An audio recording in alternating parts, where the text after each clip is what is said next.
मामन खान को 14 दिन की न्यायिक हिरासत में भेज दिया गया है। उस नूह के लोगों के बारे में सोचो जो हरियाणा में उनको बेघर कर दिया गया। बट हमारे मुल्जिम को टोटली फालतू इम्प्लीकेट किया गया है इसमें। मामन खान का टोटली झूठा फंसाया गया है।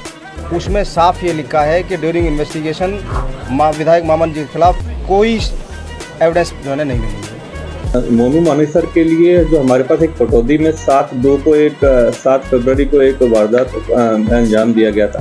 देश भर के मुसलमान वोटरों के लिए हैदराबादी भाईजान ने तैयार किया है नया चुनावी प्लान। ये मेरा इस धर्म संसद को पूर्ण समर्थन है।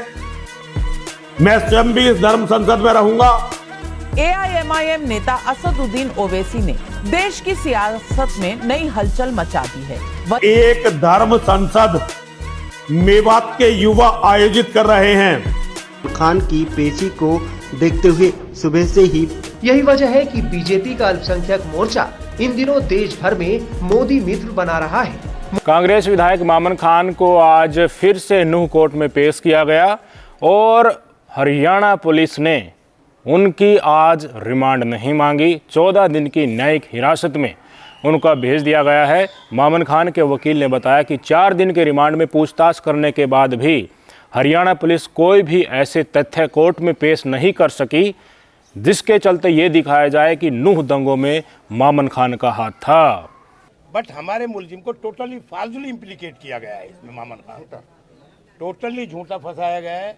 पुलिस ने जो आज जुडिशियल रिमांड पेश किया है उसमें साफ ये लिखा है कि ड्यूरिंग इन्वेस्टिगेशन विधायक मामन जी के खिलाफ कोई एविडेंस जो है नहीं मिली। पूरी की पूरी कोशिश की जा रही है कि इन दंगों का जिम्मा कांग्रेस पार्टी के ऊपर थोप दिया जाए और हरियाणा और राजस्थान में और आगामी लोकसभा चुनाव में मुस्लिम वोट बैंक को किसी भी तरीके से कांग्रेस पार्टी की तरफ जाने से रोक दिया जाए। इसके लिए बड़ी राजनीतिक बिसात बिछाई जा चुकी है। एक एक चीज़ इसकी बताएंगे कि किस तरीके से मोनू मानेसर के सहारे, मामन खान के सहारे, असदुद्दीन ओवैसी यानी कि AIMIM जो पार्टी है उसके सहारे पूरा का पूरा इन धर्म के ठेकेदारों के सर्कल में लेकर माहौल को सेट करने का बाहरी तौर पर जो जंजाल चक्रव्यूह रचा जा रहा है, जो आगे आने वाले समय में धीरे धीरे आपके क्लोज आता जाएगा, आपके नज़दीक आता जाएगा। एक एक करके आपसे उनकी भेंट होगी पर आप समझ नहीं पाएंगे और जो हवा चुनाव के समय आखिरी वक्त में वो चलाएंगे फिर से आपको ठग ले जाएंगे। मोनू मानेसर का आप सबको पता है किस तरीके से हरियाणा की पुलिस ने अपनी अंदाज में, अलग ही अंदाज में पकड़ लिया। मानेसर से आराम से पकड़ लिया। कितने दिन मांग चल रही थी तब तक उनको नहीं पकड़ा गया और राजस्थान पुलिस को सौंप दिया गया। राजस्थान पुलिस को सौंप देने के बाद राजस्थान का जो मुस्लिम वोट बैंक है उनको ये दिखाने की कोशिश की गई कि देखिए हरियाणा की पुलिस ने तो मोनू मानेसर को पकड़ लिया और ये कांग्रेस की जो सरकार है इसको दे दिया।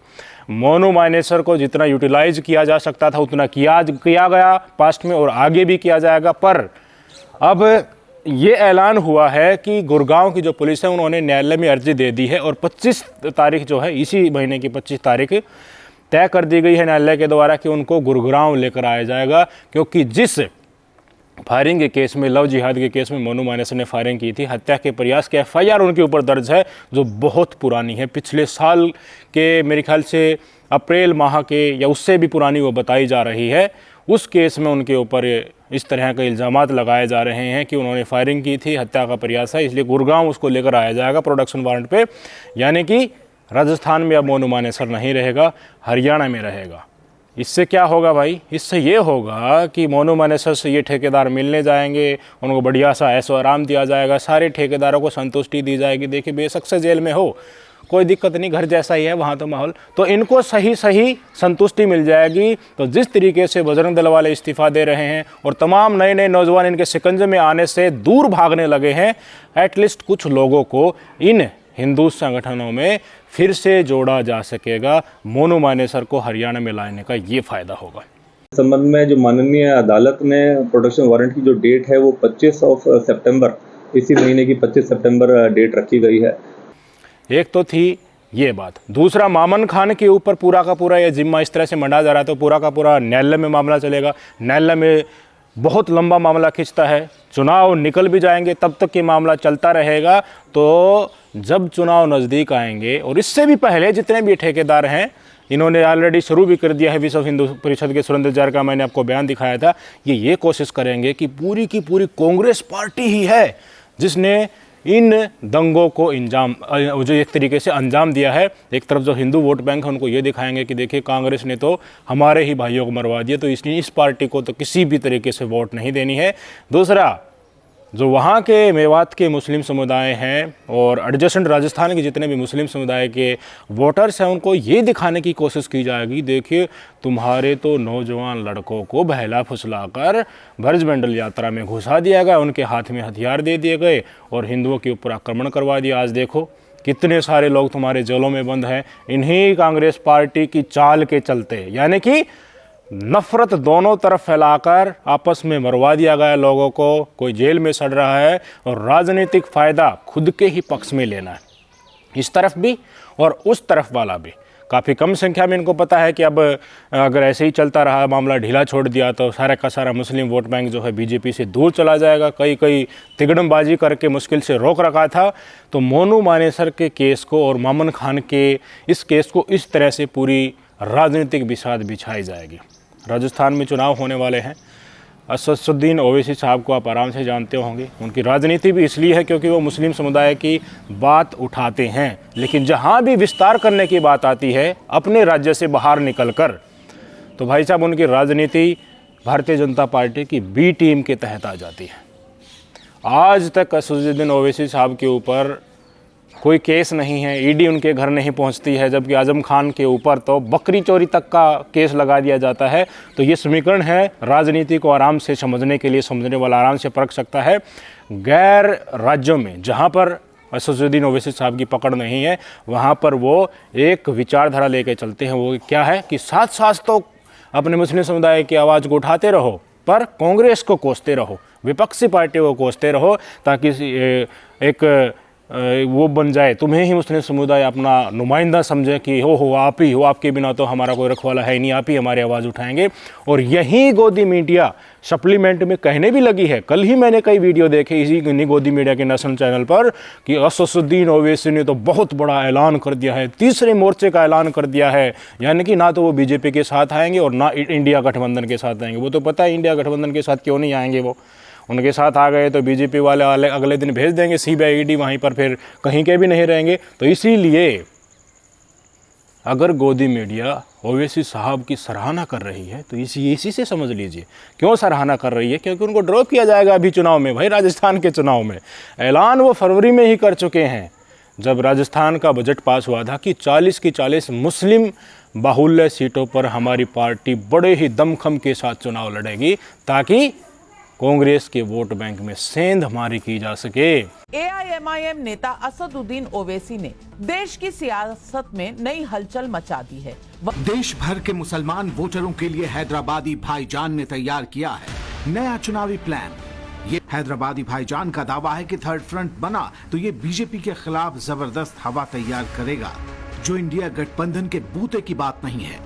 कुछ ऐसी सीट होती हैं जिसमें थोड़ा बहुत फर्क इधर उधर हुआ, विपक्ष जो कंपटीशन में है कांग्रेस पार्टी की वोट वहाँ से कटेंगी, तो वो सीटें आराम से फिर भारतीय जनता पार्टी के पाले में चली जाएंगी, या उन्हीं के किसी साझेदारी के जो कैंडिडेट हैं उनके पाले में चली जाएंगी। इससे ओवैसी साहब को क्या फ़ायदा होगा, कुछ ना कुछ वोट तो उनके भी आएंगी, उनका चेहरा भी बनेगा और कांग्रेस को नुकसान भी होगा, बीजेपी को फ़ायदा। तीन फ़ायदे देखे हैं कहीं, तो इसके लिए देखिए ओवैसी साहब क्यों नहीं राज़ी होंगे।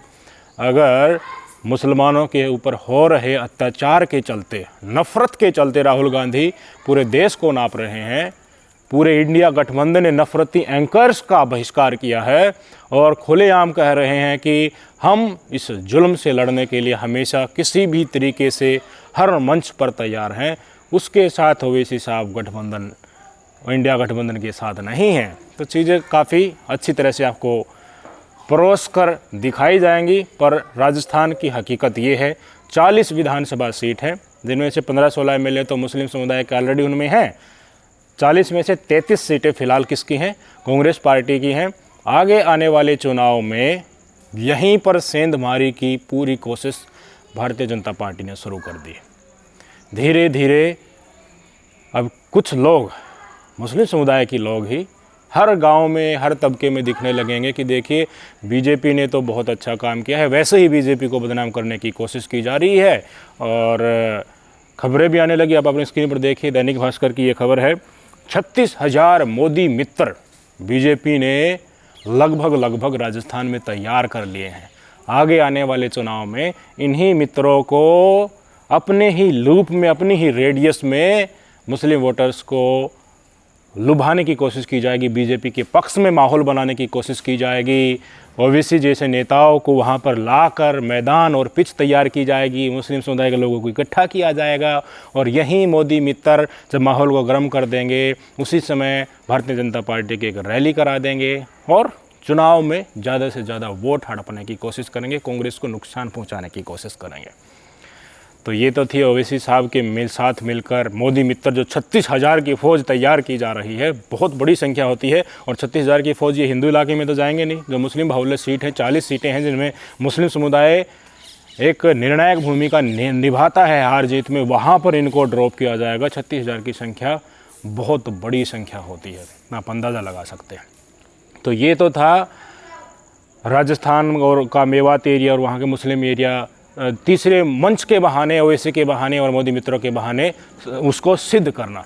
अब आते हैं हिंदू संगठन वाले क्या करेंगे। अब हिंदू संगठन वालों को थोड़ा थोड़ा राजी किया जाएगा और कहा जाएगा कि देखिए मोनू मानेसर को हमने सारी सुख सुविधाएं दे दी हैं और अब आ जाइए, अब काम पर लग जाइए। और ये ऐलान हो भी चुका है, इसलिए जो ठेकेदार हैं इन्होंने ऐलान कर दिया है कि अगली धर्म संसद कहाँ होगी, नूह मेवात में होगी। क्या मकसद होगा भाई इसका मकसद यही होगा कि जो फ्यूज हो चुके ठेकेदार हैं, जो गौ रक्षा और लव जिहाद, हिंदू रक्षा, हिंदू धर्म की रक्षक जिनको एक तरीके से बताया जाता था, उनका यूज करके फिर से उनको जो फुज पटाखे हो चुके थे, फिर में उनसे बारूद भर के उनमें बत्ती डालकर उनको फिर से उजागर किया जा सके और उनको बलि का बकरा बनाने के लिए तैयार किया जा सके। धर्म संसद इनकी एक पंचायत तो वहाँ भी हुई थी, जंतर मंतर में 125 आदमी पहुँचे थे, लेकिन अब मेवात में इनको ड्रॉप किया जाना बड़ी राजनीतिक चाल है, ताकि पूरे दक्षिण हरियाणा में मुश्किल से ये नफरत का जो माहौल बीजेपी के लिए तैयार हो, इसको बुझने नहीं देना है। इसको 2024 के लोकसभा चुनाव में भी भुनाना है, आगे आने वाले राजस्थान चुनाव में भी, विधानसभा वाले में, हरियाणा के विधानसभा चुनाव में भी इनको भुनाना है। सुन लीजिए यति नरसिंहानंद सरस्वती का ये ऐलान। एक धर्म संसद मेवात में जो अभी हुआ और मेवात में जो होता रहा है और मेवात में जो होने वाला है, उसको लेकर मेवात के युवा आयोजित कर रहे हैं कि मेवात में आयोजित होने वाली इस धर्म संसद में सभी लोग पहुंचे। मेरा इस धर्म संसद को पूर्ण समर्थन है, मैं स्वयं भी इस धर्म संसद में रहूंगा।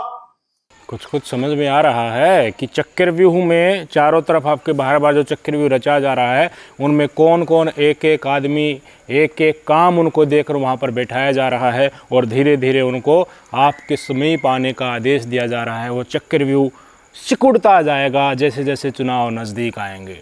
मामन खान के वकील ने खुद कहा है कि देखिए 4 दिन के रिमांड होने के बाद भी, अलग अलग केसेस में रिमांड मांगे गए, फिर भी कुछ ऐसा हरियाणा पुलिस पुट नहीं कर पाई कि उनको दोषी माना जा सके।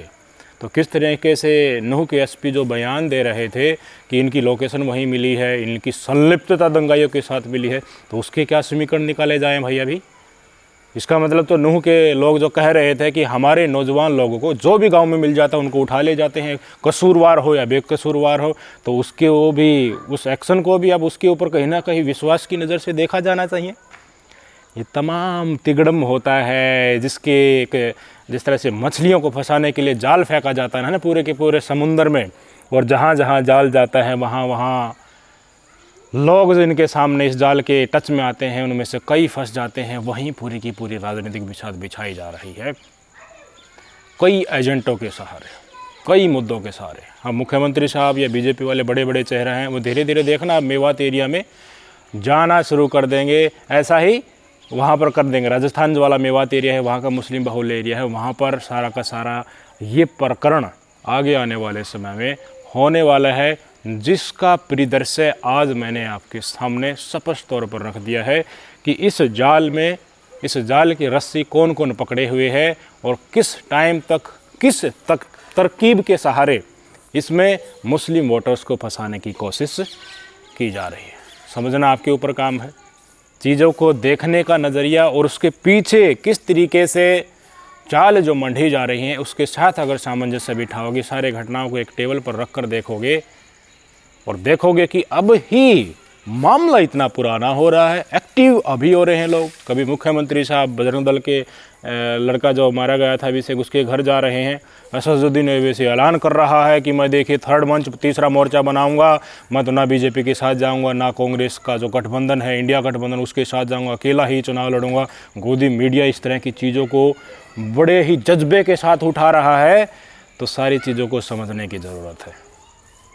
आपको फिर से चुनाव में छलने के लिए षड्यंत्र रचा जा चुका है ताकि आपको हमेशा वोट लेने के बाद यूं ही कुचला जा सके। अगर आप सबक नहीं सिखा पाते हैं चुनाव में, आपकी वोट की ताकत क्या है, इनको अगर नहीं पता लगेगा, आप ऐसे ही बेवकूफ़ बनते रहोगे तो शोषण भी ऐसा ही होता रहेगा। कुछ हिंदुओं को मरवा दिया जाएगा, कुछ मुसलमानों को मरवा दिया जाएगा।